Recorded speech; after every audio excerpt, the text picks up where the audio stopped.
Early reader 12 સ્વચ્છતા.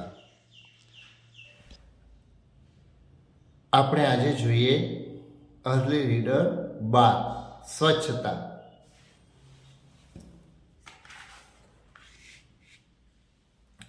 સચિન મામાને ગામ નવસારી ગયો. બસની મુસાફરી પછી મામાના ઘરે પહોંચ્યો. મામી પાણીનો ગ્લાસ ભરી લાવ્યા. સચિન કહે, મામી, મારે પહેલાં હાથ પગ ધોવા છે, પછી પાણી પીશ. મામી કહે, અરે સચિનભાઈ, દૂરથી આવ્યા છો તો પહેલાં પાણી પીવો, પછી બીજી વાત.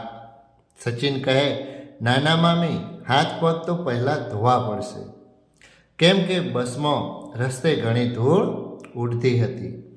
મામી કહે, અરે સચિનભાઈ, તમે તો બહુ ચોખલિયા.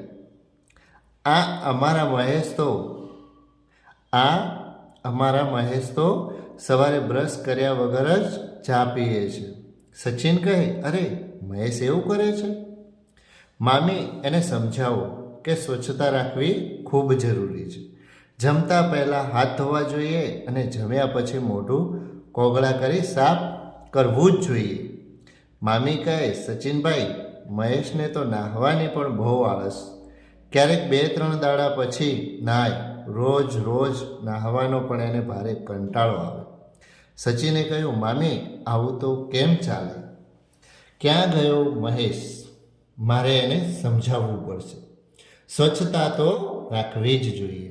જો આપણા શરીરની યોગ્ય સફાઈ ન રાખીએ તો માંદા પડાય. મહેશે કહ્યું, સચિનભાઈ, તમને આ બધી સમજ છે તે બહુ સારું કહેવાય.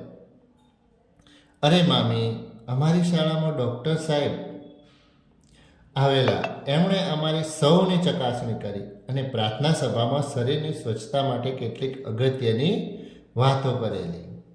મામી કહે, તો સચિનભાઈ, તમે બધી જ વાતો મહેશને પણ સમજાવો ને.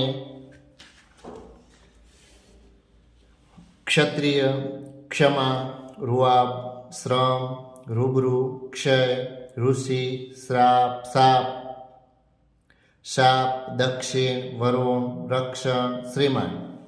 દક્ષા અને રક્ષા ઋષિ પાસે ગયા. શ્રાવણ માસમાં વરસાદ પડે છે. નાક સાફ કરવા માટે રૂમાલ વાપરો. ઋષિવર, ઔષધિ, વિશ્રામ, આશ્રમ, વૃક્ષ, ક્ષમા, ઉપવન, પુત્ર, ગાય.